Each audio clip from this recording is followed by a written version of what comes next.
ഏറ്റവും കൂടുതൽ ലോക്സഭാ മണ്ഡലങ്ങൾ പോളിംഗ് ബൂത്തിലെത്തുന്ന മൂന്നാം ഘട്ട തെരഞ്ഞെടുപ്പിന്റെ വിജ്ഞാപനം ഇന്നിറങ്ങും.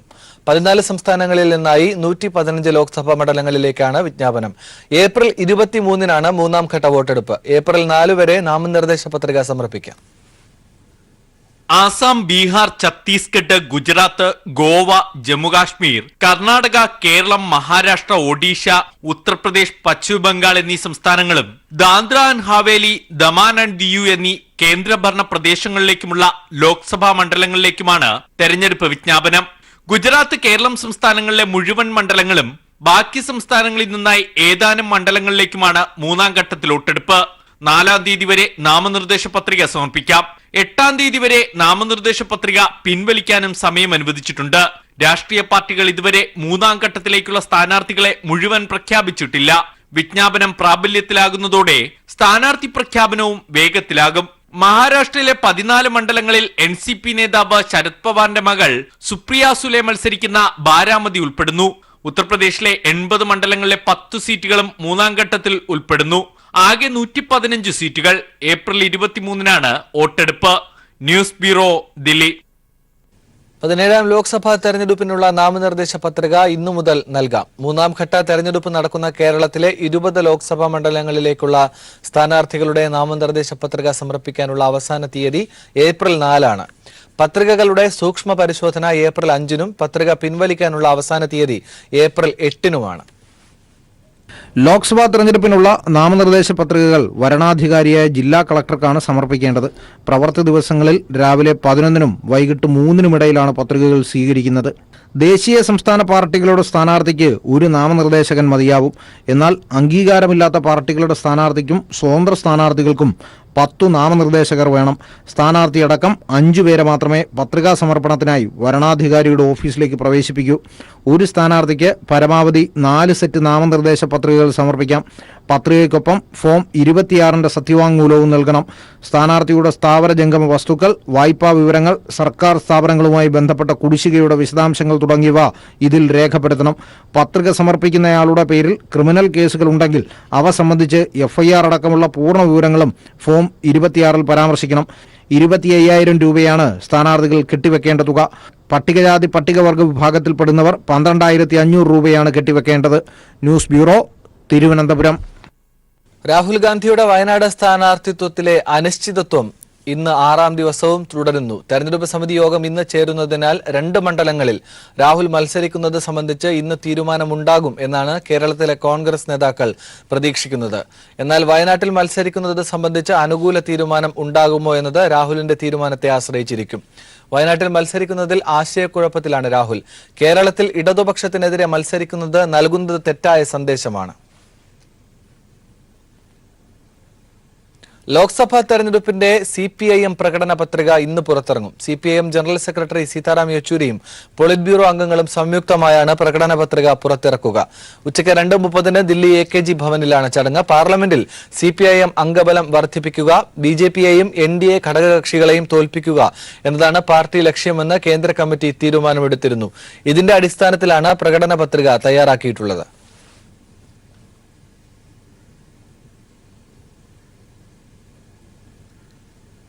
ലോകായുക്തയായി മുൻ സുപ്രീം കോടതി ജഡ്ജിയും ദേശീയ മനുഷ്യാവകാശ കമ്മീഷൻ ആക്ടിംഗ് ചെയർമാനുമായിരുന്ന ജസ്റ്റിസ് സിറിയക് ജോസഫ് ഇന്ന് സത്യപ്രതിജ്ഞ ചെയ്യും. രാജ്ഭവനിൽ രാവിലെ 11:30-ന് നടക്കുന്ന സത്യപ്രതിജ്ഞാ ചടങ്ങിൽ മുഖ്യമന്ത്രി ഉൾപ്പെടെ വിശിഷ്ട വ്യക്തികൾ പങ്കെടുക്കും. Governor justice P. സദാശിവം സത്യപ്രതിജ്ഞ ചൊല്ലിക്കൊടുക്കും. പൊതുപ്രവർത്തകരുടെ അഴിമതിയും ദുർഭരണവും സംബന്ധിച്ചുള്ള പരാതി അന്വേഷിച്ച് നടപടി സ്വീകരിക്കുക എന്നതാണ് ലോകായുക്തയുടെ മുഖ്യ കർത്തവ്യം. 5 വർഷത്തേക്കാണ് നിയമനം. സംസ്ഥാനത്ത് കനത്ത ചൂട് തുടരുന്നു. ഒരാഴ്ച കൂടി ഈ ചൂട് തുടരും എന്നാണ് മുന്നറിയിപ്പ്. എന്നാൽ നേരിയ തോതിൽ ഇന്ന് വേനൽ മഴ ചില ജില്ലകളിൽ എത്തുമെന്നാണ് കാലാവസ്ഥാ നിരീക്ഷണ കേന്ദ്രത്തിന്റെ പ്രതീക്ഷ. ചൂടിന്റെ പശ്ചാത്തലത്തിൽ സംസ്ഥാന ദുരന്ത നിവാരണ അതോറിറ്റിയുടെയും ആരോഗ്യവകുപ്പിന്റെയും ജാഗ്രത സംസ്ഥാനത്ത് തുടരുന്നു. സംസ്ഥാനം ഇതുവരെ നേരിടാത്ത കൊടും ചൂടാണ് നേരിടുന്നത്. ഉയർന്ന താപനില ശരാശരിയിൽ നിന്നും 2 മുതൽ 4 ഡിഗ്രി വരെയാണ് കൂടുന്നത്. പാലക്കാടും പുനലൂരിലുമാണ് ഏറ്റവും കൂടിയ ചൂട് അനുഭവപ്പെട്ടത്. ഒരാഴ്ച കൂടി കടുത്ത ചൂട് സംസ്ഥാനത്ത് തുടരുമെന്നാണ് മുന്നറിയിപ്പ്. എന്നാൽ ഇതിനിടയിൽ നേരിയ തോതിൽ വേനൽ മഴ സംസ്ഥാനത്തെത്തുമെന്നാണ് കാലാവസ്ഥാ നിരീക്ഷണ കേന്ദ്രത്തിന്റെ പ്രതീക്ഷ. ഇല്ലാത്തപക്ഷം ചൂട് ഇനിയും ഇരട്ടിയാകും. ഇന്ന് കൊല്ലം, ആലപ്പുഴ ജില്ലകളിൽ വേനൽ മഴയ്ക്ക് സാധ്യതയുള്ളതായാണ് അറിയിപ്പ്. എന്നാൽ എൽ നിനോ പ്രതിഭാസം തുടർന്നാൽ മഴയ്ക്കുള്ള സാധ്യത മങ്ങും. കഴിഞ്ഞ ദിവസം മാത്രം സംസ്ഥാനത്ത് 46 പേർക്കാണ് സൂര്യാഘാതമേറ്റത്. അതുകൊണ്ട് തന്നെ സംസ്ഥാന ദുരന്ത നിവാരണ അതോറിറ്റിയുടെയും ആരോഗ്യവകുപ്പിന്റെയും ജാഗ്രത സംസ്ഥാനത്ത് തുടരുകയാണ്. അൾട്രാവയലറ്റ് രശ്മികളുടെ തോത് കൂടിയതിനാൽ അതീവ ജാഗ്രതാ നിർദ്ദേശമാണ് ആരോഗ്യവകുപ്പടക്കം നൽകിയിട്ടുള്ളത്. പകർച്ചവ്യാധികൾക്കുള്ള മുന്നറിയിപ്പും നൽകിയിട്ടുണ്ട്. ഇതിനെതിരെ കൃത്യമായ രീതിയിൽ പൊതുജനം ആരോഗ്യവകുപ്പിന്റെ നിർദ്ദേശങ്ങൾ പാലിക്കണമെന്നും സർക്കാർ ആവശ്യപ്പെടുന്നു. ഒപ്പം തന്നെ ചൂട് കൂടുന്ന പശ്ചാത്തലത്തിൽ കുടിവെള്ള ലഭ്യത ഉറപ്പാക്കാനുള്ള നടപടികളും സർക്കാർ കൈക്കൊണ്ടുവരികയാണ്. News bureau, Thiruvananthapuram. SSLC പരീക്ഷ ഇന്ന് അവസാനിക്കും. 4,35,142 പേരാണ് ഇത്തവണ പരീക്ഷ എഴുതിയത്. ഏപ്രിൽ 5-ന് മൂല്യനിർണ്ണയം ആരംഭിക്കും. 54 കേന്ദ്രീകൃത ക്യാമ്പുകളിലായി മെയ് 2 വരെ 2 ഘട്ടമായാണ് മൂല്യനിർണ്ണയം. ആദ്യഘട്ട മൂല്യനിർണ്ണയം ഏപ്രിൽ 13-ന് അവസാനിക്കും. രണ്ടാം ഘട്ടം ഏപ്രിൽ 25-ന് ആരംഭിക്കും. ഏപ്രിൽ അവസാനത്തോടെയോ മെയ് ആദ്യവാരമോ ഫലം പ്രസിദ്ധീകരിക്കും. ബ്രിട്ടൻ യൂറോപ്യൻ യൂണിയൻ വിടുന്നതുമായി ബന്ധപ്പെട്ട ബ്രെക്സിറ്റ് കരാർ വിഷയത്തിൽ പ്രധാനമന്ത്രി തെരേസ മേയിൽ നിന്ന് നിയന്ത്രണം ഏറ്റെടുത്ത പാർലമെന്റ്. വിഷയത്തിൽ ഇനി തീരുമാനം എടുക്കുന്നത് സർക്കാരല്ല, പാർലമെന്റ് ആയിരിക്കുമെന്ന പ്രമേയം 27 വോട്ടുകളുടെ ഭൂരിപക്ഷത്തിന് പാസ്സായതോടെയാണ് നാടകീയ വഴിത്തിരിവ്. പ്രമേയത്തെ എതിർത്ത് 302 പേരും അനുകൂലിച്ച് 329 പേരും വോട്ട് ചെയ്തു. തീരുമാനത്തിൽ പ്രതിഷേധിച്ച് 3 മന്ത്രിമാർ രാജിവെച്ചു. കൺസർവേറ്റീവ് എംപിമാരുടെ ഔദ്യോഗിക കൂട്ടായ്മയായ 1922 സമിതിയുമായി മേ ഇന്ന് കൂടിക്കാഴ്ച നടത്തുന്നുണ്ട്. രാജി സംബന്ധിച്ച സൂചന നൽകാൻ ആണ് ഇതെന്ന് സംശയിക്കുന്നു. ബ്രിട്ടന് അധികം പരുക്കേൽക്കാതെയുള്ള ബ്രെക്സിറ്റും രണ്ടാം ഹിത പരിശോധനയും ഉൾപ്പെടെ സാധ്യതകളും ഇന്ന് പാർലമെന്റിൽ വോട്ടിനിടും.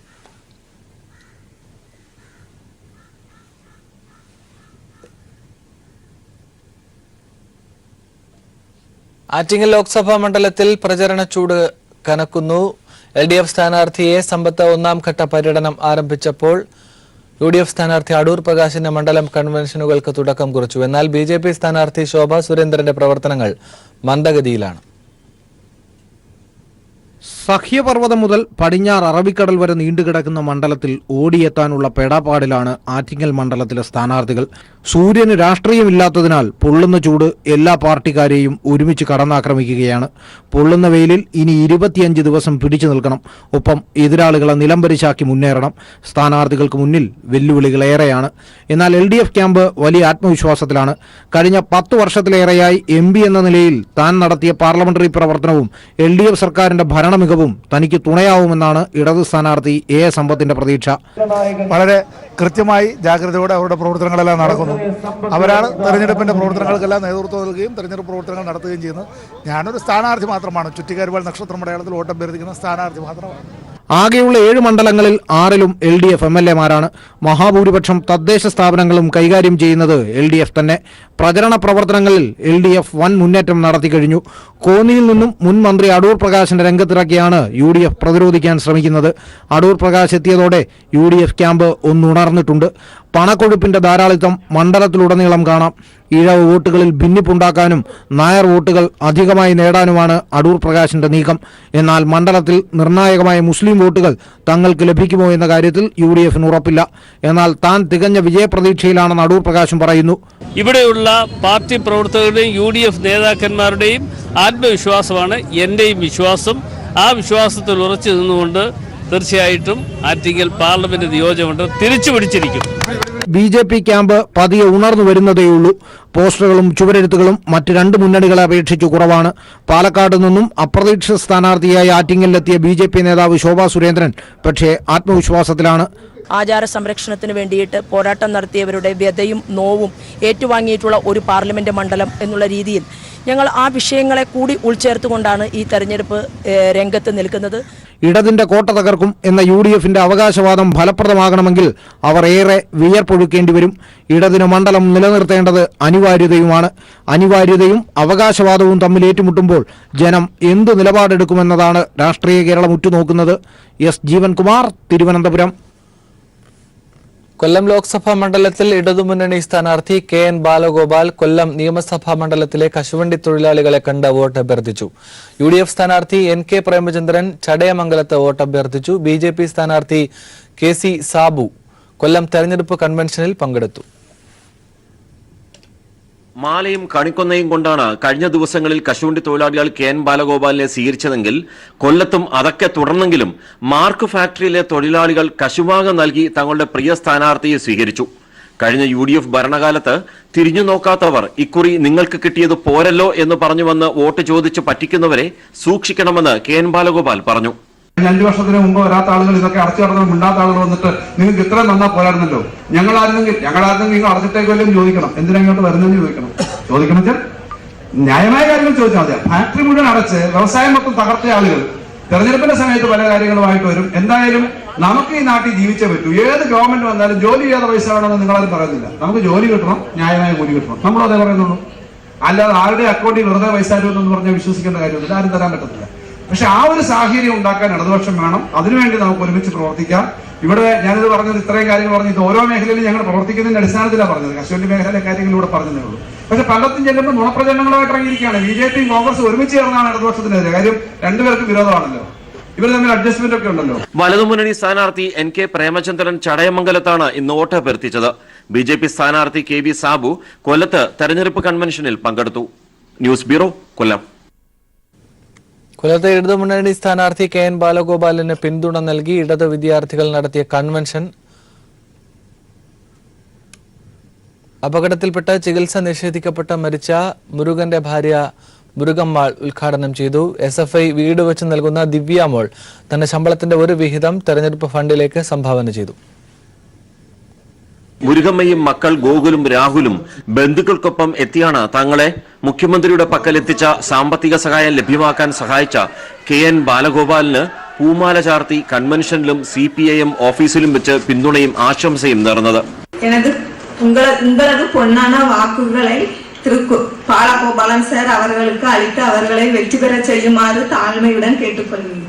MAK രണ്ടാം റാങ്കുകാരിയായിരുന്ന ദിവ്യമോൾക്ക് SFI വെച്ച് നൽകുന്ന വീടിന്റെ തറക്കല്ലിടുകയും ജോലി വാങ്ങി നൽകുകയും ചെയ്ത KN ബാലഗോപാലിന് ദിവ്യമോളും പിന്തുണ പ്രഖ്യാപിച്ച് കൺവെൻഷനിൽ പങ്കെടുത്തു.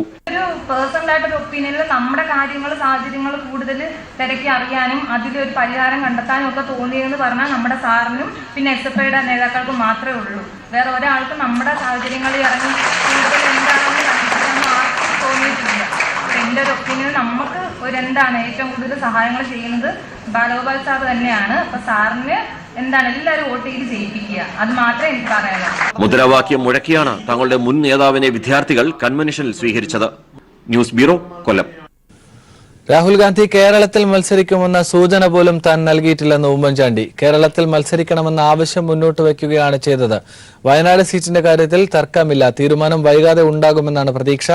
രാഹുൽ ഗാന്ധി എത്തിയില്ലെങ്കിൽ പകരം ആര് മത്സരിക്കുമെന്ന് കേന്ദ്ര തെരഞ്ഞെടുപ്പ് സമിതി തീരുമാനിക്കുമെന്നും ഉമ്മൻചാണ്ടി പ്രതികരിച്ചു. കേരളത്തിൽ മത്സരിക്കണമെന്നാണ് ഞാൻ പറഞ്ഞത്. വരുമെന്നുള്ള സൂചന രാഹുൽജി ഒരു സമയത്തും രണ്ടാമതൊരു സീറ്റിൽ മത്സരിക്കണമെന്നുള്ള സൂചന പോലും നൽകിയിട്ടില്ല. AK ലതീഷ് ചേരുന്നുണ്ട്. ലതീഷ്, എന്താണ് ഉമ്മൻചാണ്ടി പറഞ്ഞു വെക്കുന്നത്? ഉമ്മൻചാണ്ടി നേരത്തെ സ്വീകരിച്ച നിലപാടിൽ നിന്ന് പ്രത്യേകിച്ച് രാഹുൽ ഗാന്ധി കേരളത്തിൽ പ്രത്യേകിച്ച് വയനാട് ലോക്സഭാ സീറ്റിൽ മത്സരിക്കണം എന്ന ഒരു ആവശ്യം അല്ലെങ്കിൽ മത്സരിക്കുമെന്ന് സൂചന നൽകിയത് ഉമ്മൻചാണ്ടിയായിരുന്നു കേരളത്തിൽ നിന്ന് ആദ്യമായി. എന്നാൽ അദ്ദേഹം ഇപ്പോൾ അക്കാര്യത്തിൽ നിന്നും മലക്കം അറിയുന്ന ഒരു കാഴ്ചയാണ് നമുക്ക് കാണാൻ വേണ്ടി കഴിഞ്ഞത്. ചോദ്യങ്ങളോട് പ്രതികരിക്കവേ ഉമ്മൻചാണ്ടി വ്യക്തമാക്കുന്നത് രാഹുൽ ഗാന്ധി കേരളത്തിൽ മത്സരിക്കുമെന്ന സൂചന പോലും താൻ നൽകിയിട്ടുണ്ടായിരുന്നില്ല. കേരളത്തിൽ മത്സരിക്കണമെന്ന ആവശ്യം മുന്നോട്ട് വെക്കുക മാത്രമാണ് ചെയ്തത്. അതായത് ദക്ഷിണേന്ത്യൻ സംസ്ഥാനങ്ങളിൽ നിന്ന് കർണാടകയിൽ നിന്നും തമിഴ്നാട്ടിൽ നിന്നും രാഹുൽ ഗാന്ധി അവിടങ്ങളിൽ മത്സരിക്കണമെന്ന ആവശ്യം മുന്നോട്ട് വെച്ചതുപോലെ തന്നെ കേരളത്തിൽ നിന്ന് മത്സരിക്കണമെന്ന ഒരു ആവശ്യം താൻ മുന്നോട്ട് വെക്കുക മാത്രമാണ് ചെയ്തത്. ഏതെങ്കിലും തരത്തിൽ രാഹുൽ ഗാന്ധി മത്സരിക്കുമെന്ന് സൂചന നൽകാൻ തനിക്ക് കഴിയില്ല. അത് രാഹുൽ ഗാന്ധിക്ക് മാത്രമേ കഴിയൂ. മത്സരിക്കണമോ വേണ്ടയോ എന്നത് സംബന്ധിച്ച സൂചന നൽകാൻ പോലും രാഹുൽ ഗാന്ധിക്ക് മാത്രമേ കഴിയൂ എന്നും അദ്ദേഹം പറഞ്ഞു. ഇത് പ്രവർത്തകർക്ക് വലിയ ആശയക്കുഴപ്പവും പ്രശ്നവും ഉണ്ടാക്കുന്നില്ലേ എന്ന ചോദ്യത്തിനാണ് അദ്ദേഹം പറഞ്ഞത്. വയനാട് സീറ്റിന്റെ കാര്യത്തിൽ തർക്കമോ മറ്റു വിഷയങ്ങളോ ഒന്നും ഇല്ലല്ലോ, തീരുമാനം വൈകാതെ ഉണ്ടാകുമെന്ന് തന്നെയാണ് പ്രതീക്ഷ. അത് എന്നുണ്ടാകുമെന്ന ചോദ്യത്തിന് വൈകാതെ ഉണ്ടാകുമെന്നുള്ള ഒരു മറുപടിയാണ് അദ്ദേഹം നൽകിയത്.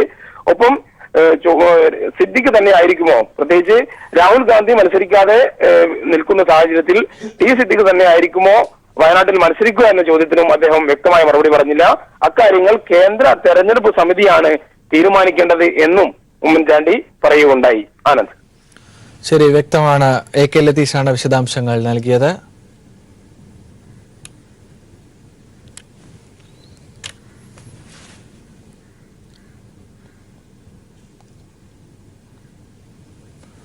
ഒരിടവേള. രാഹുൽ ഗാന്ധി കേരളത്തിൽ മത്സരിക്കുമെന്ന സൂചന പോലും താൻ നൽകിയിട്ടില്ലെന്ന് ഉമ്മൻചാണ്ടി. കേരളത്തിൽ മത്സരിക്കണമെന്ന ആവശ്യം മുന്നോട്ട് വയ്ക്കുകയാണ് ചെയ്തത്.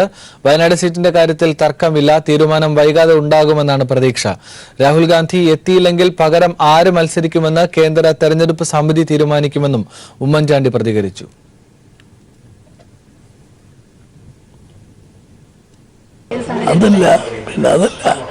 രാഹുൽജി കേരളത്തിൽ മത്സരിക്കണമെന്നാണ് ഞാൻ പറഞ്ഞത്. വരുമെന്നുള്ള സൂചന ഞാൻ കണ്ടുകൊണ്ട് രാഹുൽജി ഒരു സമയത്തും രണ്ടാമതൊരു സീറ്റിൽ മത്സരിക്കുമെന്നുള്ള സൂചന പോലും നൽകിയിട്ടില്ല. ഏറ്റവും വേഗത്തിൽ തീരുമാനം ഉണ്ടാകുമെന്നാണ് പ്രതീക്ഷിക്കുന്നത്. രാഹുൽ ഗാന്ധി അല്ല എന്നുണ്ടെങ്കിൽ, അദ്ദേഹം വരുന്നില്ല എന്നുണ്ടെങ്കിൽ ടി സിദ്ദിഖ് തന്നെ ആയിരിക്കും മറ്റൊരു? അതൊക്കെ സെൻട്രൽ ഇലക്ഷൻ കമ്മിറ്റി തീരുമാനിക്കേണ്ട കാര്യം എനിക്ക് ഇവിടെ ഒന്നുകൊണ്ട് പറയാൻ സാധിക്കില്ലല്ലോ. അത് നിശ്ചയമായിട്ടും അവിടുന്നാണ് തീരുമാനം ഉണ്ടാകുന്നത്, തീരുമാനമെടുക്കും. രാഹുൽ ഗാന്ധി കേരളത്തിൽ മത്സരിക്കുമെന്ന സൂചന പോലും തന്റെ ഭാഗത്തു നിന്ന് ഉണ്ടായിട്ടില്ല എന്ന ഉമ്മൻചാണ്ടിയുടെ പ്രതികരണമാണ് നമ്മൾ കേട്ടത്. കേരളത്തിൽ മത്സരിക്കണമെന്ന ആവശ്യം മുന്നോട്ട് വയ്ക്കുക മാത്രമാണ് ചെയ്തതെന്നും വയനാട് സീറ്റിന്റെ കാര്യത്തിൽ തർക്കങ്ങളൊന്നും ഇല്ല എന്നും തീരുമാനം വൈകാതെ ഉണ്ടാകുമെന്ന് പ്രതീക്ഷിക്കുന്നതായും ഉമ്മൻചാണ്ടി പ്രതികരിച്ചു. ഇപ്പോൾ AK ലതീഷ് ചേരുന്നുണ്ട് വിശദാംശങ്ങളുമായി. ലതീഷ്, ഒരു പക്ഷേ കേരളത്തിൽ അടക്കം രാഹുൽ ഗാന്ധി മത്സരിക്കുന്നതുമായി ബന്ധപ്പെട്ട് ഏറ്റവും കൂടുതൽ വാർത്ത പ്രചരിക്കുന്നത് ആദ്യഘട്ടത്തിൽ ഉമ്മൻചാണ്ടിയുടെ പ്രതികരണത്തിന്റെ ഭാഗമായിട്ടാണ്. ഇപ്പോൾ മലക്കമറിയുകയാണ് ഉമ്മൻചാണ്ടി ചെയ്യുന്നത്. ലതീഷ്. തീർച്ചയായും കേരളത്തിൽ രാഹുൽ ഗാന്ധി എത്തുമെന്നും വയനാട്ടിൽ അദ്ദേഹം മത്സരിക്കുമെന്നും ആദ്യം പറഞ്ഞത് മുൻ മുഖ്യമന്ത്രി കൂടിയായ ഉമ്മൻചാണ്ടിയാണ്. ഉമ്മൻചാണ്ടി ഈ ഒരു ആവശ്യം മുന്നോട്ട് വെക്കുകയും ഉമ്മൻചാണ്ടി ഈ ആവശ്യവുമായി ബന്ധപ്പെട്ട് വാർത്താ സമ്മേളനത്തിൽ അല്ലെങ്കിൽ മാധ്യമപ്രവർത്തകരോട് പറഞ്ഞതിന്റെ തൊട്ടടുത്ത സമയത്ത് തന്നെയാണ് വയനാട് സീറ്റ് ഉറപ്പിച്ചിരുന്ന കോഴിക്കോട് DCC പ്രസിഡന്റ് കൂടിയായ ടി സിദ്ദിഖ് കോഴിക്കോട് വാർത്താ സമ്മേളനം നടത്തുകയും താൻ രാഹുൽ ഗാന്ധിക്ക് വേണ്ടി സീറ്റിൽ മാറി നിൽക്കാൻ തയ്യാറാണ് എന്ന കാര്യം അറിയിക്കുകയും ചെയ്തത്. ഇതേ തുടർന്ന് രാഹുൽ ഗാന്ധിയുടെ വരവുമായി ബന്ധപ്പെട്ട് ഡൽഹിയിലും കേരളത്തിലും കോൺഗ്രസിനുള്ളിൽ വലിയ തോതിൽ ചർച്ച നടക്കുന്ന ഒരു ഘട്ടത്തിലാണ് ഉമ്മൻചാണ്ടി ഇപ്പോൾ താൻ നേരത്തെ പറഞ്ഞത് മത്സരിക്കണം എന്ന ഒരു ആവശ്യം താൻ മുന്നോട്ട് വെക്കുക മാത്രമാണ് ചെയ്തത്. അല്ലെങ്കിൽ മത്സരിക്കും എന്നുള്ള ഒരു സൂചന, രാഹുൽ ഗാന്ധി എത്തുമെന്നൊരു സൂചന പോലും താൻ നൽകിയില്ല എന്ന് അദ്ദേഹം പറയുന്നത്. രാഹുൽ ഗാന്ധി എത്തില്ല എന്ന ഒരു സൂചന അല്ലെങ്കിൽ വിവരം അദ്ദേഹത്തിന് ലഭിച്ചിട്ടാണോ അദ്ദേഹം ഇത്തരത്തിലൊരു മലക്കം മറിച്ച് നടത്തിയെന്നുള്ള കാര്യത്തിൽ വ്യക്തതയില്ല. എന്തായാലും തീരുമാനം വൈകാതെ ഉണ്ടാകും എന്ന് അദ്ദേഹം പറയുന്നുണ്ട്. മാധ്യമപ്രവർത്തകർ വീണ്ടും ചോദിച്ചു, അങ്ങനെയെങ്കിൽ രാഹുൽ ഗാന്ധി എത്തുന്നില്ലെങ്കിൽ നേരത്തെ സ്ഥാനാർത്ഥിയായി തീരുമാനിച്ച ടി സിദ്ദിഖ് തന്നെ വയനാട് സീറ്റിൽ മത്സരിക്കുമോ എന്ന് ചോദ്യം മാധ്യമപ്രവർത്തകരുടെ ഭാഗത്തുനിന്നുണ്ടായി. അതിന് അദ്ദേഹം പറഞ്ഞത് അക്കാര്യത്തിലെല്ലാം തീരുമാനമെടുക്കേണ്ടത് കേന്ദ്ര തെരഞ്ഞെടുപ്പ് സമിതിയാണ്, അല്ലാതെ ഇപ്പോൾ അക്കാര്യത്തിൽ എന്തെങ്കിലും തരത്തിലുള്ള അഭിപ്രായ പ്രകടനം നടത്താൻ കഴിയില്ല എന്നുകൂടി അദ്ദേഹം പറയുന്നു. എന്തായാലും കോൺഗ്രസിൽ വയനാട് സീറ്റുമായി ബന്ധപ്പെട്ട് വലിയ തോതിലുള്ള ആശയക്കുഴപ്പം ഇപ്പോഴും നിലനിൽക്കുന്നു എന്ന് തന്നെയാണ് ഉമ്മൻചാണ്ടിയുടെ ഇത്തരത്തിലുള്ള മലക്കം മറിച്ചിൽ നിന്നും നമുക്ക് മനസ്സിലാക്കാൻ വേണ്ടി കഴിയുന്നത്. ലതീഷ്, എന്തായാലും വയനാട്ടിൽ ടി സിദ്ദിഖ് പ്രചരണം ആരംഭിക്കുന്നു, റോഡ് ഷോ നടത്തുന്നു, അത്തരം പ്രചരണ പരിപാടികൾ സജീവമാകുന്നു. അതിനുശേഷമാണ് രാഹുൽ ഗാന്ധിയുടെ വരവുമായി ബന്ധപ്പെട്ട് പ്രചരണത്തിന്റെ സ്ഥാനാർത്ഥി മുഖത്ത് നിന്ന് ടി സിദ്ദിഖ് മാറി നിൽക്കുന്നത്. ഇതുമായി ബന്ധപ്പെട്ട ചോദ്യങ്ങളും ഉമ്മൻചാണ്ടിയുടെ മാധ്യമപ്രവർത്തകർ ഉയർത്തിയിരുന്നു. ഏതെങ്കിലും തരത്തിൽ വയനാട് സീറ്റിന്റെ കാര്യത്തിൽ തർക്കമില്ല എന്ന് മറുപടി മാത്രമാണ് ഉമ്മൻചാണ്ടി പറയുന്നത്. കാരണം ഇവിടെ വയനാട് ലോക്സഭാ സീറ്റുമായി ബന്ധപ്പെട്ടുകൊണ്ട് സംസ്ഥാന തലത്തിൽ ഏതെങ്കിലും തരത്തിലുള്ള തർക്കം നിലനിൽക്കുന്നില്ല എന്ന് അദ്ദേഹം ആവർത്തിക്കുന്നതിനാൽ ആര് മത്സരിക്കണമെന്നത് സംബന്ധിച്ച് ഒരു വ്യക്തമായ ഉത്തരം നൽകാൻ അദ്ദേഹത്തിന് കഴിയുന്നില്ല. പ്രത്യേകിച്ച് ടി സിദ്ദിഖ് തന്നെ ആവുമോ രാഹുൽ ഗാന്ധി എത്തിയില്ലെങ്കിൽ മത്സരിക്കുക എന്ന ചോദ്യത്തിന് പോലും വ്യക്തമായ ഒരു ഉത്തരം അദ്ദേഹം നൽകുന്നില്ല. അക്കാര്യങ്ങൾ തീരുമാനിക്കേണ്ടത് കേന്ദ്ര തെരഞ്ഞെടുപ്പ് സമിതിയാണ്, കോൺഗ്രസിന്റെ കേന്ദ്ര തെരഞ്ഞെടുപ്പ് സമിതിയാണ് എന്ന ഒരു മറുപടിയാണ് അദ്ദേഹം പറയുന്നത്. വല്ലാത്ത ആശയക്കുഴപ്പം വയനാട് സീറ്റുമായി ബന്ധപ്പെട്ട് കോൺഗ്രസിനുള്ളിൽ, സംസ്ഥാന കോൺഗ്രസിനുള്ളിൽ നിലനിൽക്കുന്നു എന്ന് തന്നെയാണ് നമുക്ക് ഉമ്മൻചാണ്ടിയുടെ പ്രതികരണത്തിൽ നിന്നും മനസ്സിലാക്കാൻ വേണ്ടി കഴിയുന്നത്. ലതീഷ് ദയവായി തുടരൂ. ഇപ്പോൾ മുതിർന്ന രാഷ്ട്രീയ നിരീക്ഷകനും മാധ്യമ പ്രവർത്തകനുമായ ജേക്കബ് ജോർജ് കൂടി നമ്മളോടൊപ്പം ചേരുന്നുണ്ട്. ജേക്കബ് ജോർജ്, രാഹുൽ ഗാന്ധി കേരളത്തിൽ മത്സരിക്കുമെന്ന സൂചന പോലും തന്റെ ഭാഗത്തു നിന്നും ഉണ്ടായിട്ടില്ല എന്നാണ് ഉമ്മൻചാണ്ടി ഏറ്റവും ഒടുവിൽ പ്രതികരിക്കുന്നത്. ഇങ്ങനെ ആയിരുന്നില്ല, ഒരുപക്ഷെ ഉമ്മൻചാണ്ടിയുടെ വാക്കുകളിൽ നിന്നാണ് കേരളത്തിൽ രാഹുൽ ഗാന്ധിയുടെ സ്ഥാനാർത്ഥിത്വവുമായി ബന്ധപ്പെട്ട എല്ലാ ചർച്ചകളും ഉരുത്തിരിയുന്നത് ആദ്യഘട്ടത്തിൽ. ഇപ്പോൾ പ്രതികരണം ഇങ്ങനെയും. ജേക്കബ് ജോർജ് എങ്ങനെ കാണുന്നു ഈ വിഷയത്തെ? അത് ഭയങ്കരമായ ഒരു അബദ്ധം പറ്റി. ആ അബദ്ധത്തിൽ നിന്ന് തലയുരാൻ വേണ്ടിയാണ് ഉമ്മൻചാണ്ടി ഇതുപോലെ പറയുന്നത് എന്ന് എനിക്ക് തോന്നുന്നു. പത്തനംതിട്ടയിൽ വെച്ച് ഉമ്മൻചാണ്ടി തന്നെയാണ് മാധ്യമ പ്രവർത്തകരോട് രാഹുൽ ഗാന്ധി ഇതാ വയനാട്ടിലേക്ക് വരുന്നു എന്ന കാര്യം വളരെ ആവേശത്തോടുകൂടിയും വികാരത്തള്ളലോടുകൂടിയും പ്രഖ്യാപിച്ചത്. പിന്നീട് കോൺഗ്രസ് നേതാക്കന്മാർ തന്നെ പറഞ്ഞു, ഇത്രയും ആവേശം കൂടിപ്പോയി, രാഹുൽ ഗാന്ധി വരികയല്ലേ. അതിന്റെ ഒരു വികാരത്തള്ളലിൽ പറഞ്ഞതാണ്. വികാരം അണപൊട്ടി ഒഴുകിയതിന്റെ ഭാഗമായിട്ടാണ്. പിന്നീട് സിദ്ദിഖ് പത്രസമ്മേളനം നടത്തുന്നു, ഞാൻ സ്ഥാനാർത്ഥി പിൻവലിക്കുന്നു, ഇതാ രാഹുൽ ഗാന്ധിക്ക് വേണ്ടി വയനാട് ഒരുങ്ങിയിരിക്കുന്നു എന്നൊക്കെ തുറന്ന് പ്രഖ്യാപിച്ചത്. എന്തൊക്കെയാണെങ്കിൽ എല്ലാം ഇതാ കാറ്റിൽ അലിഞ്ഞു പോയിരിക്കുന്നു. രാഹുൽ ഗാന്ധി വരുന്നില്ല, വയനാട്ടിലേക്കില്ല എന്നതിന്റെ വ്യക്തമായ സൂചനയാണിത്. ദേശീയ നേതൃത്വം, കോൺഗ്രസിനെ പോലെ ഒരു ദേശീയ പാർട്ടിയുടെ നേതൃത്വം ഇതേ രീതിയിലല്ല ശരിക്കും ഇത്തരം കാര്യങ്ങളെ അഭിമുഖീകരിക്കേണ്ടത്. അതിനകത്തൊരു ഒരു തീർച്ചയില്ല, ഒന്നിലും ഒരു ഉറച്ച തീരുമാനമില്ല, വേണ്ടത്ര ആലോചനകളില്ല. ഇതിന്റെ പ്രതിഫലനമാണ് ഇതുപോലെയുള്ള ഒരു തീരുമാനം, ആ തീരുമാനത്തിന്റെ വൈകല്യം ഇതിൽ കാണാൻ കഴിഞ്ഞത്. ജേക്കബ് ജോർജ്, ആദ്യഘട്ടത്തിൽ ടി സിദ്ദിഖ് റോഡ് ഷോ അടക്കമുള്ള പ്രചരണവുമായി ബന്ധപ്പെട്ട് സ്ഥാനാർത്ഥി എന്ന ലീഡിൽ പ്രചരണ പ്രവർത്തനങ്ങളെല്ലാം നേതൃത്വം കൊടുത്ത ആളാണ്. പക്ഷെ അദ്ദേഹത്തിന് മാറി നിൽക്കേണ്ടി വന്നു. കഴിഞ്ഞ ദിവസങ്ങളിൽ ഈ വയനാട് DCC AICC അറിയിച്ചു ഇങ്ങനെ മുന്നോട്ട് പോകാനാകില്ല, വലിയ ആശയക്കുഴപ്പത്തിലും അങ്കലാപ്പിലുമാണെന്ന്. പക്ഷെ ഇപ്പോഴും ഉമ്മൻചാണ്ടി പറയുന്നത് തർക്കമില്ല, ഒരു കാര്യത്തിലും തർക്കമില്ല, രാഹുൽ ഗാന്ധി വരുന്ന ആഗ്രഹമാണ് പ്രകടിപ്പിച്ചത് എന്നാണ്.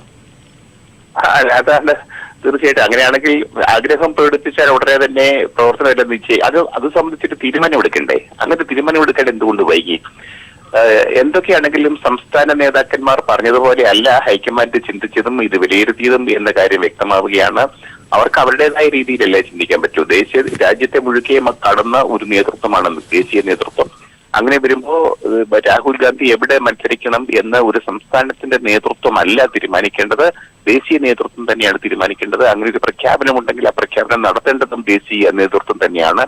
ഇപ്പൊ സംസ്ഥാന നേതൃത്വം ചെയ്ത ഒരു തെറ്റ് തിരുത്താൻ ഹൈക്കമാൻഡ് ഇടപെടേണ്ടി വരുന്നു തെരഞ്ഞെടുപ്പിന്റെ തൊട്ട് മുമ്പിൽ എന്നുള്ളതാണ് അതിന്റെ ഏറ്റവും പ്രധാന പ്രശ്നം. വയനാട് മാത്രമല്ല, തൊട്ടങ്ങപ്പുറത്ത് വടകര സീറ്റിലും സ്ഥാനാർത്ഥികളെ പ്രഖ്യാപിച്ചിട്ടില്ല. എന്തുകൊണ്ടും ഒരു നേതൃത്വത്തിന്റെ ഒരു ഭാഗത്ത് വന്ന ഒരു വലിയ വീഴ്ചയായിട്ട് വേണം, സംസ്ഥാന നേതൃത്വത്തിന്റെ ഭാഗത്ത് വന്നൊരു വലിയ വീഴ്ചയായിട്ട് വേണം ഇതിനെ കാണാൻ. വളരെയധികം നന്ദി ജേക്കബ് ജോർജ് ഈ ഘട്ടത്തിൽ പ്രതികരിച്ചതിന്. ലതീഷ് തുടരുന്നുണ്ട്. ലതീഷ്, ജേക്കബ് ജോർജിന്റെ പ്രതികരണം അടക്കം നമ്മളും ഈ വിഷയം വിലയിരുത്തുമ്പോൾ ഒറ്റ വാക്കിൽ പറയാൻ കഴിയുന്നത് ഉമ്മൻചാണ്ടി തന്ത്രപൂർവ്വം തടിയൂരുകയായിരുന്നു ഈ വിഷയത്തിൽ എന്നല്ലേ ലതീഷ്? തീർച്ചയായും സംസ്ഥാന നേതാക്കൾക്ക്, പ്രത്യേകിച്ച് ഉമ്മൻചാണ്ടിയെ പോലെ AICCയുടെ ഒരു ജനറൽ സെക്രട്ടറി സ്ഥാനം കൂടി വഹിക്കുന്ന ഉമ്മൻചാണ്ടിക്ക് പോലും ഇക്കാര്യത്തിൽ ഒരു വ്യക്തമായ ഒരു അഭിപ്രായം അല്ലെങ്കിൽ വ്യക്തമായ ഒരു തീരുമാനം ഹൈക്കമാൻഡിന്റെ ഭാഗത്തുനിന്ന്, പ്രത്യേകിച്ച് രാഹുൽ ഗാന്ധിയുടെ ഭാഗത്തുനിന്ന് ലഭിച്ചിട്ടില്ല എന്ന് തന്നെ വേണം നമുക്ക് മനസ്സിലാക്കാൻ. വലിയ ആശയക്കുഴപ്പം രാഹുൽ ഗാന്ധി വയനാട്ടിൽ മത്സരിക്കുന്നതുമായി ബന്ധപ്പെട്ട് കോൺഗ്രസിൽ കേന്ദ്ര നേതൃത്വത്തിൽ തന്നെ ഉണ്ടായിരിക്കുന്നു എന്ന ഒരു സൂചന തന്നെയാണ് ഉമ്മൻചാണ്ടിയുടെ പ്രതികരണത്തിൽ നിന്നും നമുക്ക് മനസ്സിലാക്കാൻ വേണ്ടി കഴിയുന്നത്. കർണാടകവും തമിഴ്നാടും ആവശ്യപ്പെട്ടതനുസരിച്ച് കേരളത്തിൽ കൂടി മത്സരിക്കണമെന്ന് താൻ ആവശ്യപ്പെടുകയായിരുന്നു, അല്ലെങ്കിൽ കേരളത്തിലെ കോൺഗ്രസുകാർ ഒന്നടങ്കം ആവശ്യപ്പെടുകയായിരുന്നു എന്ന് പറഞ്ഞുകൊണ്ട് അദ്ദേഹം നേരത്തെ എടുത്ത നിലപാടിൽ നിന്ന് തടിയൂരുന്ന ഒരു പ്രസ്താവനയായിട്ട് തന്നെ വേണം ഉമ്മൻചാണ്ടിയുടെ ഇന്നത്തെ പ്രസ്താവനയെ കാണാൻ. കാരണം അദ്ദേഹം പറയുന്നത് ഏതെങ്കിലും തരത്തിൽ കേരളത്തിൽ മത്സരിക്കുമെന്ന് രാഹുൽ ഗാന്ധി കേരളത്തിൽ മത്സരിക്കുമെന്ന് താൻ പറഞ്ഞിട്ടില്ല, മത്സരിക്കണമെന്നൊരു ആവശ്യം മുന്നോട്ട് വെക്കുക മാത്രമാണ് ചെയ്തതെന്നും കൂടെ പറയുന്നു. ഒപ്പം നിലവിൽ രാഹുൽ ഗാന്ധി എത്താത്ത ഒരു സാഹചര്യം ഉണ്ടാവുകയാണെങ്കിൽ നേരത്തെ പ്രഖ്യാപിച്ച സ്ഥാനാർത്ഥിയായ ടി സിദ്ദിഖ് തന്നെ മത്സരിക്കുമോ എന്ന മാധ്യമപ്രവർത്തകരുടെ ചോദ്യത്തിനും സിദ്ദിഖ് മത്സരിക്കും അല്ലെങ്കിൽ സിദ്ദിഖിന്റെ സ്ഥാനാർത്ഥിത്വം ഇപ്പോൾ അദ്ദേഹം കൃത്യമായി തുറന്നു പറയുന്നില്ല. അത് തീരുമാനിക്കേണ്ടത് കേന്ദ്ര തെരഞ്ഞെടുപ്പ് സമിതിയാണ്. ഇക്കാര്യത്തിലെല്ലാം കേന്ദ്ര തെരഞ്ഞെടുപ്പ് സമിതിയുടെ തീരുമാനം വൈകാതെ ഉണ്ടാകും എന്നുള്ള ഒരു മറുപടി മാത്രമാണ് ഉമ്മൻചാണ്ടിക്ക് നൽകാൻ കഴിഞ്ഞത്. ശരി, AK ലതീഷാണ് കോഴിക്കോട് നിന്ന് വിശദാംശങ്ങൾ നൽകിയത്. രാഹുൽ ഗാന്ധി കേരളത്തിൽ മത്സരിക്കുമെന്ന സൂചന പോലും താൻ നൽകിയിട്ടില്ലെന്ന് ഉമ്മൻചാണ്ടി പ്രതികരിച്ചിരിക്കുന്നു. കേരളത്തിൽ മത്സരിക്കണമെന്ന ആവശ്യം മുന്നോട്ട് വയ്ക്കുകയാണ് ചെയ്തത്. വയനാട് സീറ്റിന്റെ കാര്യത്തിൽ തർക്കങ്ങളില്ല, തീരുമാനം വൈകാതെ ഉണ്ടാകുമെന്നാണ് പ്രതീക്ഷയെന്നും രാഹുൽ ഗാന്ധി എത്തിയില്ലെങ്കിൽ പകരം ആര് മത്സരിക്കുമെന്ന് കേന്ദ്ര തെരഞ്ഞെടുപ്പ് സമിതി തീരുമാനിക്കുമെന്നും ഉമ്മൻചാണ്ടി കോഴിക്കോട് പ്രതികരിച്ചു. ഇതിന്റെ വിശദാംശങ്ങളാണ് ലതീഷ് നൽകിയത്. വികസന തുടർച്ചയ്ക്കാണ് ഇടുക്കിയിലെ LDF സ്ഥാനാർത്ഥി അഡ്വക്കേറ്റ് ജോയ്സ് ജോർജ് വോട്ട് അഭ്യർത്ഥിക്കുന്നത്. ഹൈറേഞ്ച് സംരക്ഷണ സമിതിയുടെ പിന്തുണയോടെ മത്സരിക്കുന്ന ജോയ്സ് ഇന്ന് നാമനിർദ്ദേശ പത്രിക സമർപ്പിക്കും. സമീർ വഴങ്ങോട് തയ്യാറാക്കിയ റിപ്പോർട്ട് കാണാം. ഇടുക്കിയിലെ ഇടത് സ്ഥാനാർത്ഥി അഡ്വക്കേറ്റ് ജോയ്സ് ജോർജ് ഇപ്പോൾ നമുക്കൊപ്പം ചേരുന്നുണ്ട്. പൊതുപര്യടനം പുരോഗമിക്കുന്നു. എങ്ങനെയാണ് ഇപ്പോഴത്തെ ഒരു പ്രതീക്ഷകൾ പങ്കുവെക്കുന്നത്? ഇല്ല, കഴിഞ്ഞ 5 വർഷക്കാലത്തെ പാർലമെന്റ് അംഗമെന്ന നിലയിൽ പ്രവർത്തിച്ചപ്പോൾ ഈ പാർലമെന്റ് നിയോജക മണ്ഡലത്തിലെ മുഴുവൻ ജനവിഭാഗങ്ങളുമായി ഉണ്ടായ ബന്ധം, അവരിലൊരാളായി അവർക്കൊപ്പം നിന്ന് പ്രവർത്തിച്ചപ്പോൾ അവരിലുണ്ടായ വലിയ വിശ്വാസം, അതൊക്കെ ഈ തെരഞ്ഞെടുപ്പ് പ്രചരണ രംഗത്ത് വലിയ ആവേശമായി പ്രതിഫലിക്കുകയാണ്. കഴിഞ്ഞ തെരഞ്ഞെടുപ്പിൽ നിന്ന് വ്യത്യസ്തമായി എല്ലാ വിഭാഗത്തിൽപ്പെട്ട ആളുകളുടെയും മേഖലയിൽ നിന്ന് ആവേശത്തിൽ വലിയ കൂടുതലായിട്ടുള്ള ആവേശം, അത് ഞങ്ങളെ സംബന്ധിച്ചിടത്തോളം വലിയ ആത്മവിശ്വാസമാണ് നൽകുന്നത്. ഇടതുപക്ഷ ജനാധിപത്യ മുന്നണി ഗവൺമെന്റിന്റെ ജനോപകാരപ്രദമായ നടപടികൾ, പ്രത്യേകിച്ച് ക്ഷേമ പെൻഷനുകൾ ഉൾപ്പെടെ അടിസ്ഥാന ജനവിഭാഗങ്ങൾക്കായി നടത്തിയിട്ടുള്ള പ്രവർത്തനങ്ങൾ, അതിന് കിട്ടുന്ന വലിയ പിന്തുണയും ഈ തെരഞ്ഞെടുപ്പ് പ്രചരണ രംഗത്ത് വളരെ നമുക്ക് നന്നായി കാണാൻ സാധിക്കുന്നുണ്ട്. അപ്പോൾ ഗവൺമെന്റിനുള്ള പിന്തുണ, ഞങ്ങൾ നടത്തിയിട്ടുള്ള പ്രവർത്തനങ്ങൾ, ഇതെല്ലാം ജനങ്ങളുടെ ഇടയിൽ ഉണ്ടാക്കുന്ന ഒരു വലിയ ആവേശമുണ്ട്. ആ ആവേശമാണ് ഈ പൊതു പ്രചരണ രംഗത്ത് വലിയാത്ത തോതിൽ കാണുന്നത്. അത് വലിയ ശുഭപ്രതീക്ഷയും ആത്മവിശ്വാസമാണ് നൽകുന്നത്. വികസന തുടർച്ചയ്ക്ക് വേണ്ടിയിട്ടാണ് ഇനി വോട്ട് അഭ്യർത്ഥിക്കുന്നത്. അപ്പോൾ അത്തരത്തിലുള്ള ഒരു വികസന കാഴ്ചപ്പാടുകളെ സംബന്ധിച്ച് നമ്മുടെ പാർലമെന്റ് നിയോജക മണ്ഡലത്തിൽ വളരെ സങ്കീർണമായ ഒട്ടനവധി പ്രശ്നങ്ങളുണ്ട്. ആ പ്രശ്നങ്ങൾക്ക് പരിഹാരം കാണുന്നതിന് വേണ്ടിയുള്ള കൂട്ടായ പരിശ്രമമാണ് ഇടതുപക്ഷ ജനാധിപത്യ മുന്നണിയുടെ നേതൃത്വത്തിൽ. അത് പരിഹരിക്കുന്നതിന് വേണ്ടിയുള്ള ഒരു സഹകരണം ബഹുമാനപ്പെട്ട പിണറായി വിജയന്റെ നേതൃത്വത്തിലുള്ള ഗവൺമെന്റ് അധികാരത്തിൽ വരുമ്പോൾ റവന്യൂ വകുപ്പിന്റെയും വനം വകുപ്പിന്റെയും മറ്റ് എല്ലാ വകുപ്പുകളുടെയും ഭാഗം നമുക്ക് ലഭിക്കുന്നുണ്ട്. അതിലൂടെയാണ് കുറേയേറെ പ്രശ്നങ്ങൾ പരിഹരിക്കപ്പെട്ടിട്ടുള്ളത്. ബാക്കിയുള്ള സങ്കീർണമായ പ്രശ്നങ്ങൾ വീണ്ടും പരിഹരിക്കപ്പെടേണ്ടതുണ്ട്. അതിന് ഇടുക്കി പാക്കേജ് ഉൾപ്പെടെയുള്ള പ്രവർത്തനങ്ങളും യാഥാർത്ഥ്യമാക്കുന്നതിനുള്ള ഒരു അനുമതി, അതാണ് ഞാൻ ജനങ്ങളോട് ചോദിക്കുന്നത്. മുൻകാലത്തെ എന്റെ പ്രവർത്തനത്തിൽ അങ്ങനെയുള്ള കാര്യങ്ങളിൽ നന്നായി ഇടപെടും എന്ന വിശ്വാസം അവർക്കുണ്ട്. അതുകൊണ്ട് തന്നെ ആ വികസനത്തെ സംബന്ധിച്ചിട്ടുള്ള സമഗ്രമായ ഒരു സമീപനമുണ്ട്. ആ സമീപനത്തിനൂട്ടി കൃത്യമായിട്ടുള്ള കാഴ്ചപ്പാടോടുകൂടി തന്നെയാണ് അഡ്വക്കേറ്റ് ജോയ്സ് ജോർജ് അദ്ദേഹത്തിന്റെ പര്യടനം തുടരുന്നത്. ഇടുക്കിയിൽ നിന്ന് ദിലീപ് ഗോപിക്കൊപ്പം സമീർ വഴങ്ങോട്. ഭൂരിപക്ഷമായാലും ന്യൂനപക്ഷമായാലും വർഗീയതയ്ക്കെതിരെയാണ് തന്റെ പോരാട്ടമെന്ന് മലപ്പുറം LDF സ്ഥാനാർത്ഥി VP സാനു. തൊഴിലില്ലായ്മയും നവ ഉദാരവൽക്കരണം നടപ്പാക്കി വിദ്യാഭ്യാസം നിഷേധിക്കുന്നതിനെതിരെയും കർഷകരെ ദ്രോഹിക്കുന്നവർക്കെതിരെയും ജനങ്ങൾ വിധിയെഴുതണമെന്നും സാനു ആവശ്യപ്പെട്ടു. പ്രധാനമായിട്ടും വർഗീയ അജണ്ടക്കെതിരായിട്ട്, അത് ഭൂരിപക്ഷമായാലും ന്യൂനപക്ഷമായാലും നടത്തുന്ന വർഗീയതക്കെതിരായിട്ടാണ് ഏറ്റവും ശക്തമായി ഏറ്റവും പ്രധാനപ്പെട്ട ഞങ്ങളുടെ പോരാട്ടം എന്ന് പറയുന്നത്. അതോടൊപ്പം തന്നെ തൊഴിലില്ലായ്മക്കെതിരായിട്ട് നവ ഉദാരവൽക്കരണം നടപ്പാക്കി തൊഴിലും അതുപോലെ തന്നെ വിദ്യാഭ്യാസവും ഒക്കെ നിഷേധിക്കുന്നവർക്കെതിരായി, കർഷകരെ നിരന്തരം തെരുവിലേക്ക് ഇറക്കുന്നവർക്കെതിരായി, പശു ആണ് ഏറ്റവും പ്രധാനം, മനുഷ്യർക്ക് 2ാം സ്ഥാനം പോലും ഇല്ല എന്ന് പറയുന്നവർക്കെതിരായിട്ട്, അതോടൊപ്പം തന്നെ കൃത്യമായിട്ടുള്ള സമയത്ത് പാർലമെന്റിൽ ഇടപെടാത്തവർക്ക്, പാർലമെന്റിൽ ഇടപെടുകയും വോട്ട് ചെയ്യുകയൊക്കെ ചെയ്യേണ്ട സമയത്ത് അത് ചെയ്യാതെ ന്യായീകരണം കണ്ടെത്തേണ്ടി വരുന്ന ആളുകൾക്ക് ഉള്ള മറുപടിയായിട്ട് ഈ തെരഞ്ഞെടുപ്പിൽ ഈ മലപ്പുറം മണ്ഡലത്തിലെ ജനങ്ങൾ വിധിയെഴുതും. സ്ഥാനാർത്ഥി പ്രഖ്യാപനം മുതൽ തന്നെ ശ്രദ്ധ നേടിയ മണ്ഡലമാണ് മധ്യകേരളത്തിലെ എറണാകുളം ലോക്സഭാ മണ്ഡലം. ഇടതുപക്ഷ സ്ഥാനാർത്ഥി P രാജീവിന്റെ 3ാം ഘട്ട പ്രചരണം പുരോഗമിക്കവേ 1ാം ഘട്ട പ്രചരണവുമായി ഹൈബി ഈഡനും പിന്നാലെയുണ്ട്.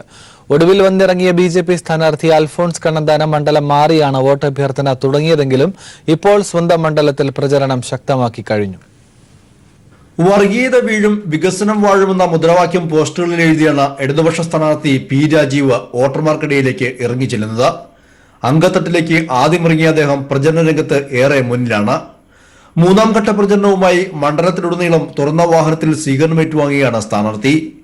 വികസന രാഷ്ട്രീയം തന്നെയാണ് തന്റെ പ്രചരണ ആയുധമെന്ന് പി രാജീവ്. ഓരോരുത്തരും ജനങ്ങൾ വിലയിരുത്തും. MLA എന്താണ്, MP എന്താണ്, രാജ്യസഭാ അംഗം നിലയിൽ എന്റെ നിലപാടുകൾ എന്തായിരുന്നു, ഞങ്ങൾ പ്രതിനിധാനം ചെയ്ത രാഷ്ട്രീയ നിലപാട് എന്താണ്, എങ്ങനെയാണ് ഒരു മതനിരപേക്ഷ ജനാധിപത്യ സർക്കാർ രൂപീകരിക്കുമ്പോൾ ഓരോ പാർട്ടികളും സ്വീകരിക്കുന്ന നിലപാട് എന്താണ്, അതെല്ലാം നന്നായി ചർച്ച ചെയ്യും. കേരളത്തിലെ ഗവൺമെന്റ് ചെയ്യുന്ന നല്ല കാര്യങ്ങൾ അത് ജനങ്ങളുടെ ജീവിതത്തിൽ, ദൈനംദിന ജീവിതത്തിൽ പ്രതിഫലിക്കുന്നുണ്ട്, അതും ചർച്ച ചെയ്യും. അപ്പോൾ അതിൻ്റെയൊക്കെ അടിസ്ഥാനത്തിൽ ജനങ്ങൾ ശരിയായ രൂപത്തിൽ തന്നെ ഒരു നിലപാടിലേക്ക് എത്തും എന്നാണ് ഞാൻ പ്രതീക്ഷിക്കുന്നത്. ഒരു വിഭാഗം പ്രവർത്തകരുടെയും നിലവിലെ MP-യുടെയും അനുഗ്രഹാശസ്സുകളില്ലെങ്കിലും UDF-ന്റെ ഉറച്ച മണ്ഡലത്തിൽ അടിതെറ്റില്ലെന്ന വിശ്വാസത്തിലാണ് വലതുപക്ഷ സ്ഥാനാർത്ഥി ഹൈബി ഈഡൻ. സ്ഥാനാർത്ഥിത്വം കിട്ടാത്തതിനാൽ ഡൽഹിയിൽ പിണങ്ങിയിരിക്കുന്ന KV തോമസ് മാഷ് എത്തുന്നതോടെ പ്രചരണം ശക്തിപ്പെടുമെന്ന കണക്കൂട്ടലിലാണ് UDF ക്യാമ്പ്. ആവേശത്തോടു കൂടി തന്നെ, വലിയ വാത്സല്യത്തോടു കൂടി തന്നെ ഈ സ്ഥാനാർത്ഥിത്വത്തെ ഏറ്റെടുത്തിട്ടുണ്ട്. അതുകൊണ്ട് തന്നെ UDF-ന്റെ ഏറ്റവും ഉറച്ച മണ്ഡലങ്ങളിലൊന്നായ എറണാകുളം വളരെ പോസിറ്റീവായി ഈ തെരഞ്ഞെടുപ്പിനെ രാഷ്ട്രീയപരമായി തന്നെ നേരിടുമെന്ന് ഞാൻ കരുതുകയാണ്. മണ്ഡലം മാറി വോട്ട് ചോദിച്ചതിന് നാണക്കേടുണ്ടെങ്കിലും സ്വന്തം മണ്ഡലം തിരിച്ചറിഞ്ഞ BJP സ്ഥാനാർത്ഥി അൽഫോൺസ് കണ്ണന്താനവും പ്രചരണത്തിൽ സജീവമായി കഴിഞ്ഞു. എറണാകുളം മണ്ഡലത്തിൽ നിന്ന് ഒരു കേന്ദ്രമന്ത്രി എന്ന വാഗ്ദാനവുമായാണ് BJP ഇവിടെ വോട്ട് അഭ്യർത്ഥിക്കുന്നതും. News bureau, Kochi. വടകരയിലെ ഗ്രാമീണ മേഖലയിൽ തരംഗമായി പി ജയരാജൻ. നാദാപുരം മണ്ഡലത്തിൽ LDF സ്ഥാനാർത്ഥി പി ജയരാജന് ആവേശകരമായ സ്വീകരണമാണ് ലഭിച്ചത്.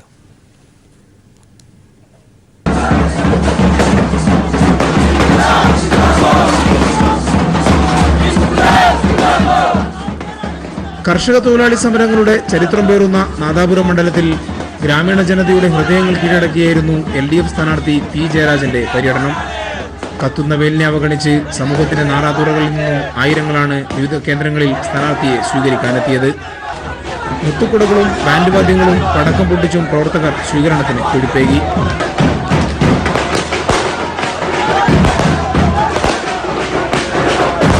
ബുധനാഴ്ച രാവിലെ എടച്ചേരിയിൽ നിന്നാണ് മണ്ഡല പര്യടനം തുടങ്ങിയത്. തൂണേരിയിലെ സ്വീകരണത്തിന് ശേഷം പ്രവാസികളേറെയുള്ള പാറക്കടവ് ടൗണിലായിരുന്നു സ്വീകരണം. തുടർന്ന് ഇന്ദുള്ള ദിൽബിനുവിന്റെ സ്മരണ തുടിക്കുന്ന കല്ലാച്ചി പട്ടണത്തിൽ സ്ഥാനാർത്ഥിക്ക് ലഭിച്ചത് ഹൃദ്യമായ വരവേൽപ്പാണ്. ഇടതുപക്ഷ ജനാധിപത്യ മുന്നണിയുടെ രാഷ്ട്രീയത്തിന് വലിയ നിലക്കുള്ള സ്വീകാര്യതയാണ് ജനങ്ങളിൽ ഉണ്ടായിക്കൊണ്ടിരിക്കുന്നത് എന്നതാണ് ഓരോ സ്വീകരണ കേന്ദ്രവും തെളിയിക്കുന്നത്. UDF-ഉം BJP-യും എന്തെല്ലാം നുണപ്രചരണങ്ങൾ നടത്തിയാലും LDF-ന് നല്ലൊരു വിജയം വടകര മണ്ഡലത്തിൽ ഉണ്ടാകും എന്ന് ഉറപ്പിച്ച് പറയാൻ കഴിയും. രാത്രിയോടെ തൊട്ടിൽപ്പാലം, കോതോട്, നാദാപുരം മണ്ഡലത്തിലെ സ്ഥാനാർത്ഥി പര്യടനം അവസാനിച്ചു. News bureau, Kozhikode. രാഹുൽ ഗാന്ധിയെയും മോദിയെയും എതിർക്കാൻ കൊച്ചിയിൽ നിന്നൊരു യുവാവ് എത്തുന്നു. പാർലമെന്റിൽ മോദിയുടെ മണ്ഡലമായ വാരണാസിയിലും രാഹുലിന്റെ അമേഠിയിലും മത്സരിക്കാൻ ഒരുങ്ങുകയാണ് കൊച്ചിക്കാരനായ ആഷിൻ. സോഷ്യൽ മീഡിയയിലൂടെയാണ് ആഷിൻ തന്റെ പ്രചരണം നയിക്കുന്നത്. കൊച്ചി ബ്യൂറോയുടെ റിപ്പോർട്ട് കാണാം. സുരക്ഷിത മണ്ഡലം തേടി രാഹുൽ ഗാന്ധി വയനാട്ടിലേക്ക് വരുന്നതിനിടെയാണ് ഒരു മലയാളി രാഹുൽ ഗാന്ധിയെ എതിർക്കാനായി അമേഠിയിലേക്ക് പുറപ്പെടുന്നത്.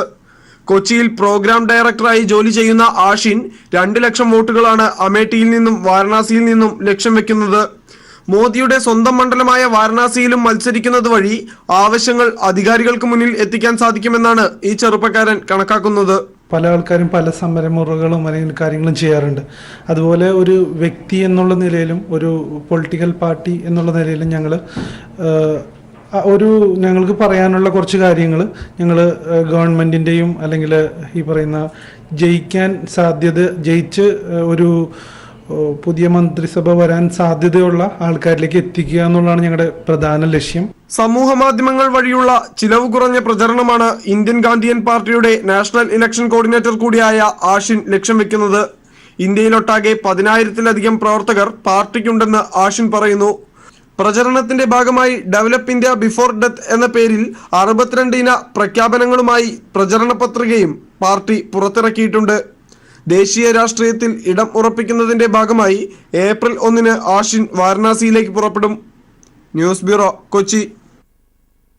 തന്റെ ജീവിതത്തിന് കൈത്താങ്ങായി മാറിയ KP സതീഷ് ചന്ദ്രനെ നന്ദിപൂർവ്വം സ്മരിക്കുകയാണ് കാസർഗോഡ് കാടാങ്കോട്ടെ അന്ധ അധ്യാപകൻ V തമ്പാൻ. തൊഴിൽ രഹിതനായിരുന്ന തമ്പാന് സ്പെഷ്യൽ റിക്രൂട്ട്മെന്റ് വഴി അധ്യാപക നിയമനത്തിന് അവസരമൊരുങ്ങിയത് അപ്പോൾ തൃക്കരിപ്പൂർ MLA ആയിരുന്ന KP സതീഷ് ചന്ദ്രന്റെ ഇടപെടലിലൂടെയായിരുന്നു. നന്മയുടെ പൂമരം എന്നാണ് സർവീസിൽ നിന്ന് വിരമിച്ച തമ്പാൻ KP സതീഷ് ചന്ദ്രനെ വിശേഷിപ്പിക്കുന്നത്. സതീഷ് ചന്ദ്രൻ തൃക്കരിപ്പൂർ MLA ആയിട്ട് അന്ന് വന്നില്ലായിരുന്നു എങ്കിൽ എന്റെ ജീവിതം മാറുമായിരുന്നില്ല എന്ന് വിശ്വസിക്കുന്ന ഒരാളാണ് ഞാൻ. ജന്മന അന്ധനായിരുന്ന കാസർഗോഡ് തൃക്കരിപ്പൂരിലെ വി തമ്പാൻ പ്രതികൂല സാഹചര്യങ്ങളെ അതിജീവിച്ചാണ് അധ്യാപക പരിശീലനം പൂർത്തിയാക്കിയത്. സർട്ടിഫിക്കറ്റ് ലഭിക്കുവാൻ പിന്നെയും ഏറെ കാത്തിരിക്കേണ്ടി വന്നു. ജോലിക്കായുള്ള ശ്രമം വിജയം കണ്ടില്ല. അന്ധർക്കായി പ്രത്യേക റിക്രൂട്ട്മെന്റ് ഉണ്ടെന്ന് മനസ്സിലാക്കിയ തമ്പാൻ അപ്പോൾ തൃക്കരിപ്പൂർ മണ്ഡലത്തിൽ നിന്ന് വിജയിച്ച KP സതീഷ് ചന്ദ്രനെ സ്വീകരണ യോഗത്തിൽ സന്ദർശിച്ച് നിവേദനം നൽകി. സതീഷേട്ടൻ MLA ആയി വന്ന സമയത്ത് തൃക്കരിപ്പൂർ നടക്കാവ് ഒരു സ്വീകരണം ഉണ്ടായിരുന്നു. അവിടെ വെച്ചിട്ട് ഞാൻ ഒരു മെമ്മോറാണ്ടം കൊടുത്ത സമയത്ത് സതീഷേട്ടൻ മെമ്മോറാണ്ടം കൊണ്ടുപോയി 2 ആഴ്ചക്കുള്ളിൽ ഒരു മറുപടി വന്നു. മെമ്മോറാണ്ടം വിദ്യാഭ്യാസ മന്ത്രി, മുഖ്യമന്ത്രി ഇവരുടെ കയ്യിലെത്തിയിട്ടുണ്ട്, ഉടൻ തന്നെ ഉചിതമായ നടപടി ഉണ്ടായിരുന്നു. നിവേദനത്തിന് ഫലമുണ്ടായി. ജില്ലാ കലക്ടറുടെ അഭിമുഖത്തിന് ശേഷം ഒരാഴ്ചക്കുള്ളിൽ അധ്യാപക നിയമനത്തിന് തമ്പാനെ തിരഞ്ഞെടുത്തു. എന്നാൽ നിയമന ഉത്തരവിൽ ഒപ്പുവെക്കുന്നത് വിദ്യാഭ്യാസ ഉപഡയറക്ടർ നീട്ടിക്കൊണ്ടുപോയപ്പോൾ വീണ്ടും MLA KP സതീഷ് ചന്ദ്രന്റെ ഇടപെടൽ. കാടങ്കോട് ഗവൺമെന്റ് UP സ്കൂളിൽ അധ്യാപകനായി നിയമനം ലഭിച്ചു. ഇവിടെ നിന്നും വിവാഹം കഴിച്ച് കാടങ്കോട്ടെ സ്ഥിരതാമസക്കാരനാണ് ഇപ്പോൾ തമ്പാൻ മാഷ്. നന്മയുടെ പൂമരമെന്നാണ് കവി കൂടിയായ തമ്പാൻ മാഷ് KP സതീഷ് ചന്ദ്രനെ വിശേഷിപ്പിക്കുന്നത്.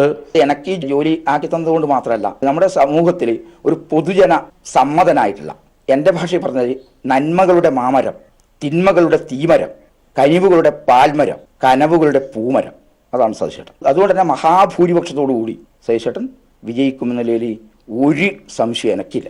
തന്റെ ജീവിതം മാറ്റിമറിച്ച KP സതീഷ് ചന്ദ്രന് ലോക്സഭാ തെരഞ്ഞെടുപ്പിൽ വിജയഭാവുകങ്ങൾ തമ്പാൻ മാഷ് അർപ്പിച്ചു.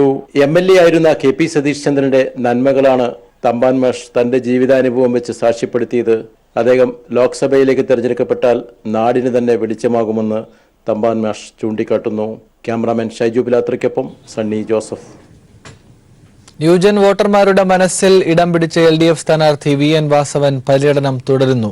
സ്വീകരണ കേന്ദ്രങ്ങളിൽ സ്ഥാനാർത്ഥിക്ക് ഐക്യദാർഢ്യവുമായി പുതുതലമുറക്കാർ ഒപ്പം ചേരുന്നത് പതിവ് കാഴ്ചയാണ് ഇപ്പോൾ.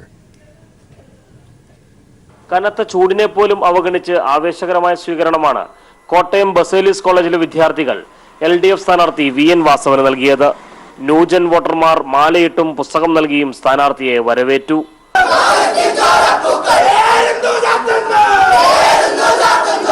എന്തുകൊണ്ടാണ് ഇടതുപക്ഷത്തെ സ്വീകരിക്കുന്നത് എന്ന ചോദ്യത്തിന് അവരുടെ ഉത്തരം ഇതാണ്. വലിയ തോതിലുള്ള അസമത്വങ്ങളും അതുപോലെ തന്നെ എവിടെ നോക്കിയാലും ഒരു അസഹിഷ്ണുത നിലനിൽക്കുന്ന ഒരു കാലഘട്ടമാണ്. ഒരു പുരോഗമന പ്രസ്ഥാനത്തിന്റെ നേതൃത്വം തന്നെ ഒരു കടന്നു വരേണ്ട ഒരു സാഹചര്യമാണ് ഇന്ന് ഇന്ത്യയിൽ നിലനിൽക്കുന്നത്. ഇടതുപക്ഷ പ്രസ്ഥാനത്തിന് മാത്രമേ ഈ ജനാധിപത്യത്തെ സംരക്ഷിച്ചുകൊണ്ട് നിരപേക്ഷതയെ സംരക്ഷിച്ചുകൊണ്ട് മുന്നോട്ട് പോകാനായിട്ട് സാധിക്കുകയുള്ളൂ. അതുകൊണ്ട് തന്നെയാണ് എന്റെ വോട്ട് ഇടതുപക്ഷത്തിന് കൊടുക്കുന്നത്. നിലവിലെ രാഷ്ട്രീയ സാഹചര്യം വിലയിരുത്തിക്കൊണ്ടുള്ള ന്യൂജൻ വോട്ടുകൾ ഇടതുപക്ഷത്തിന്റെ വിജയം സുനിശ്ചിതമാക്കുമെന്ന് VN വാസവൻ പറഞ്ഞു. മണ്ഡലത്തിന്റെ സ്ഥിതിവിശേഷവും ഒപ്പം നിലനിൽക്കുന്ന രാഷ്ട്രീയ സാഹചര്യവും ഇടതുപക്ഷ ജനാധിപത്യം ഉയർത്തിപ്പിടിക്കുന്ന തിളക്കമാർന്ന നിലപാടുമാണ് ഈ തരത്തിൽ യൗവനങ്ങളെല്ലാം ഈ ഇടതുപക്ഷ ജനാധിപത്യത്തിന്റെ ഒപ്പം വരാൻ ഇടവരുന്ന സാഹചര്യം. കോട്ടയം മണ്ഡലത്തിലെ പുതുതലമുറക്കാർ ഇടതു സ്ഥാനാർത്ഥി VN വാസവന് ഐക്യദാർഢ്യവുമായി ചേരുന്ന കാഴ്ചയാണ് എങ്ങും. കോട്ടയത്ത് നിന്നും ക്യാമറാമാൻ സംജിത് ആർപ്പുക്കരോടൊപ്പം TP പ്രശാന്ത്. മുൻ നേപ്പാൾ പ്രധാനമന്ത്രിയും നേപ്പാൾ കമ്മ്യൂണിസ്റ്റ് പാർട്ടി ചെയർമാനുമായിരുന്ന ഝാലാനാഥ് ഖനാൽ കൈരളി TV സന്ദർശിച്ചു. ലോക്സഭാ തെരഞ്ഞെടുപ്പിൽ ഇടതുപക്ഷം മികച്ച വിജയം കരസ്ഥമാക്കുമെന്ന് പ്രതീക്ഷിക്കുന്നതായി നേപ്പാൾ മുൻ പ്രധാനമന്ത്രി അഭിപ്രായപ്പെട്ടു. കേരളി ചാനലിന്റെ പ്രവർത്തനങ്ങൾ MD ജോൺ ബ്രിട്ടാസിൽ നിന്ന് ചോദിച്ചറിഞ്ഞ അദ്ദേഹം ചാനലിന് വിജയാശംസകളും നേർന്നാണ് മടങ്ങിയത്. വരുന്ന ലോക്സഭാ തെരഞ്ഞെടുപ്പിൽ ഇടതുപക്ഷം മികച്ച വിജയം നേടുമെന്ന് പ്രതീക്ഷിക്കുന്നതായി മുൻ നേപ്പാൾ പ്രധാനമന്ത്രിയും നേപ്പാൾ കമ്മ്യൂണിസ്റ്റ് പാർട്ടി ചെയർമാനുമായ ഝലാനാഥ് ഖനാൽ പറഞ്ഞു. കൈരളി ചാനൽ സന്ദർശിച്ച ഝലാനാഥ് ഖനാലിനെ ചാനൽ MD ജോൺ ബ്രിട്ടാസും CPIM കേന്ദ്ര കമ്മിറ്റി അംഗം A വിജയരാഘവനും ചേർന്ന് ഉപഹാരം നൽകി സ്വീകരിച്ചു.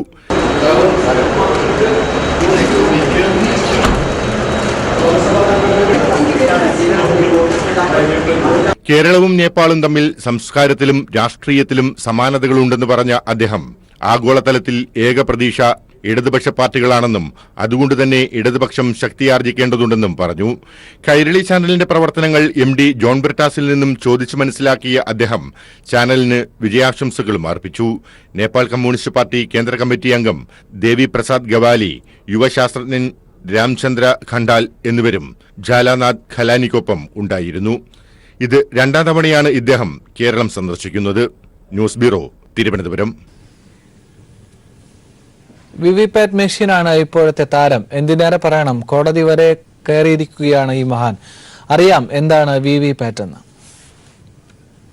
2019 പാർലമെന്റ് ഇലക്ഷന്റെ ഏറ്റവും വലിയ പ്രത്യേകത വിവിപാറ്റ് മെഷീനാണ്. ഈ മെഷീന്റെ പ്രവർത്തനങ്ങളെ കുറിച്ചെല്ലാം നമുക്ക് നേരിൽ കണ്ടറിയാം. ഇത് കൺട്രോൾ യൂണിറ്റ് എന്ന് പറയും. ഇത് ബാലറ്റ് യൂണിറ്റ്. പണ്ട് കാലങ്ങളിൽ ഈ കൺട്രോൾ യൂണിറ്റും ബാലറ്റ് യൂണിറ്റും മാത്രമേ ഉള്ളൂ നമുക്ക് വോട്ടിംഗ് കേന്ദ്രങ്ങളിൽ ഉണ്ടായിരുന്നുള്ളൂ. പുതുതായിട്ട് ഇലക്ഷൻ കമ്മീഷൻ ഇപ്പോൾ വിവിപാറ്റ് എന്നൊരു സംവിധാനം കൊണ്ടുവന്നിട്ടുണ്ട്. അതിൻ്റെ പ്രത്യേകത എന്ന് പറഞ്ഞു കഴിഞ്ഞാൽ ഇലക്ഷൻ കമ്മീഷൻ പറയുന്നു, ഈ വിവിപാറ്റ് എന്ന് പറഞ്ഞാൽ ഒരു വോട്ടർ വന്ന് ബൂത്തിൽ വന്ന് വോട്ട് ചെയ്യുമ്പോൾ ആ വോട്ടർക്ക് ഈ വോട്ട് ആ സ്ഥാനാർത്ഥി ഏത് സ്ഥാനാർത്ഥിക്കാണ് വോട്ട് ചെയ്തത് എന്നുള്ളത് ഇതിനകത്തൊരു പേപ്പർ പ്രിൻറ്റിംഗ് ഉണ്ട്. അത് 7 സെക്കൻഡിനകം ആ സ്ഥാനാർത്ഥി ഏത് സ്ഥാനാർത്ഥിക്കാണ് വോട്ട് ചെയ്തതെന്നുള്ളത് ഈ മെഷീനിൽ നമുക്ക് കാണാൻ പറ്റും. അതായത് ഫസ്റ്റ് പ്രിസൈഡിംഗ് ഓഫീസർ ഇവിടെ ഇരിക്കുന്ന കൺട്രോൾ യൂണിറ്റ് ബാലറ്റ് യൂണിറ്റിൽ ഈ ബട്ടൺ ഞെക്കുമ്പോഴത്തേക്ക് ഇവിടെ ഒരു ബിസി ലാമ്പ് തെളിയും. അതിനോടൊപ്പം തന്നെ ഇവിടെ റെഡി ലാമ്പ് തെളിയും. ഇത് സജ്ജമായിരിക്കുന്നതാണ്. സ്ഥാനാർത്ഥികളുടെ പേര് വിവരങ്ങൾ ഡെമോ ആയിട്ടാണ് ഇത് വെച്ചിരിക്കുന്നത്. ആ കൂട്ടത്തിൽ തന്നെ സ്ഥാനാർത്ഥികളുടെ ചിഹ്നവും നമ്മൾ ഡെമോ വെച്ചിട്ടുണ്ട്, നോട്ട ഉൾപ്പെടെ. ഇപ്രാവശ്യത്തെ പ്രത്യേകത എന്ന് പറഞ്ഞാൽ ഇതിനകത്ത് ഫോട്ടോ സഹിതമാണ് വരുന്നത്. സ്ഥാനാർത്ഥികളുടെ ഏത് സ്ഥാനാർത്ഥികളുടെ അവർ ഫോട്ടോ സഹിതമാണ് വരുന്നത്.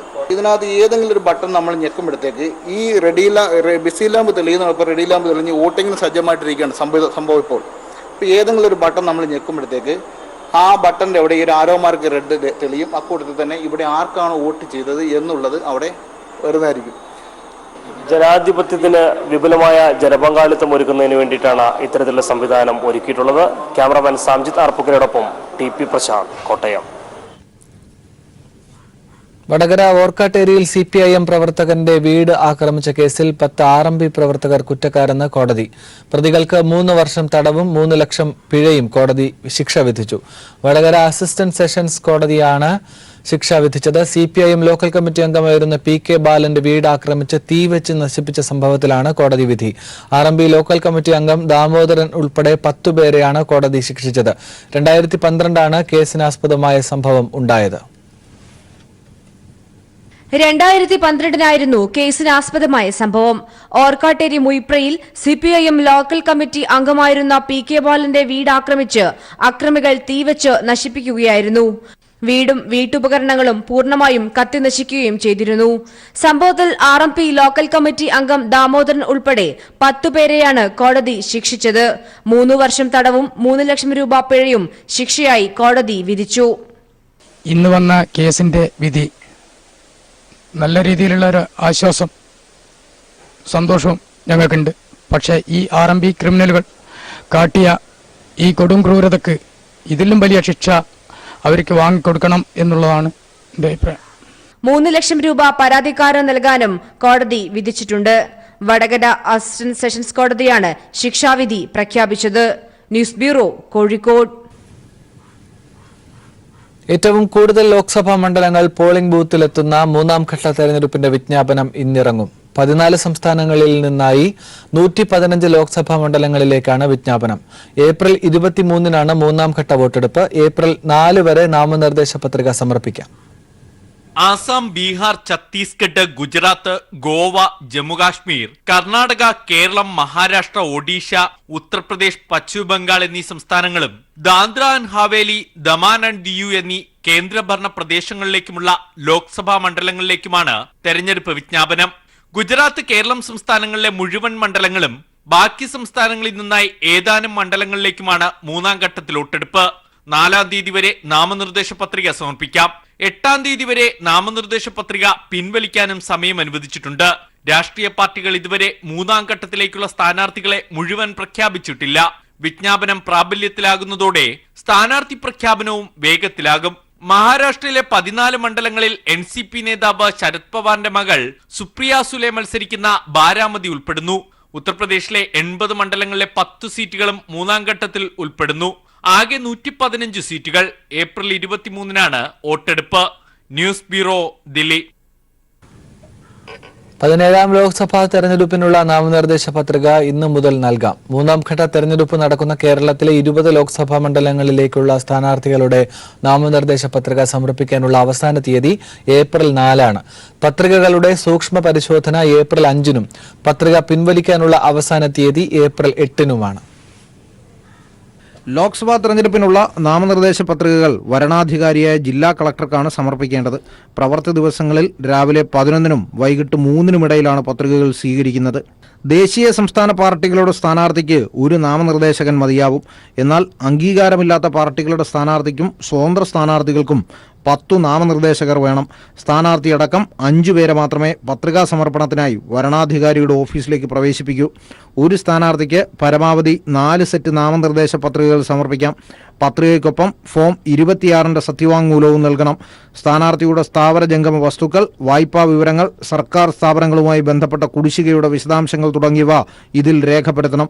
പത്രിക സമർപ്പിക്കുന്നയാളുടെ പേരിൽ ക്രിമിനൽ കേസുകൾ ഉണ്ടെങ്കിൽ അവ സംബന്ധിച്ച് FIR അടക്കമുള്ള പൂർണ്ണ വിവരങ്ങളും ഫോം 26 പരാമർശിക്കണം. 25,000 രൂപയാണ് സ്ഥാനാർത്ഥികൾ കെട്ടിവെക്കേണ്ട തുക. പട്ടികജാതി പട്ടികവർഗ വിഭാഗത്തിൽപ്പെടുന്നവർ 12,500 രൂപയാണ് കെട്ടിവെക്കേണ്ടത്. News bureau, Thiruvananthapuram. രാഹുൽ ഗാന്ധിയുടെ വയനാട് സ്ഥാനാർത്ഥിത്വത്തിലെ അനിശ്ചിതത്വം ഇന്ന് 6ാം ദിവസവും തുടരുന്നു. തെരഞ്ഞെടുപ്പ് സമിതി യോഗം ഇന്ന് ചേരുന്നതിനാൽ 2 മണ്ഡലങ്ങളിൽ രാഹുൽ മത്സരിക്കുന്നത് സംബന്ധിച്ച് ഇന്ന് തീരുമാനമുണ്ടാകും എന്നാണ് കേരളത്തിലെ കോൺഗ്രസ് നേതാക്കളുടെ പ്രതീക്ഷ.